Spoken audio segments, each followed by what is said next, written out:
In this tutorial, we'll show you how to do spatial recordings, which records everything in a given environment including IFX and avatars so you can play it back in 3D.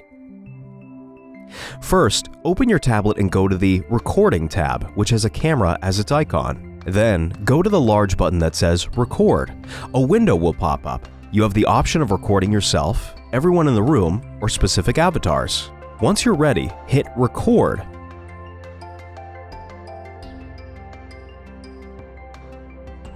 Now, anything you do in that environment will be recorded, including avatars, audio, 3D models, sound effects, video playing on the screen, and more.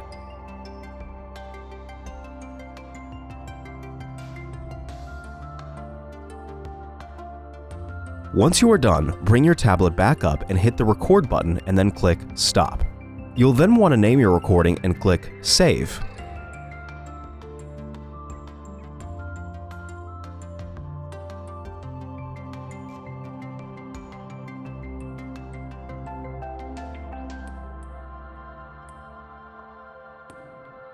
You'll have the option to then save the recording to the cloud, which would make it available on any device you access your account on.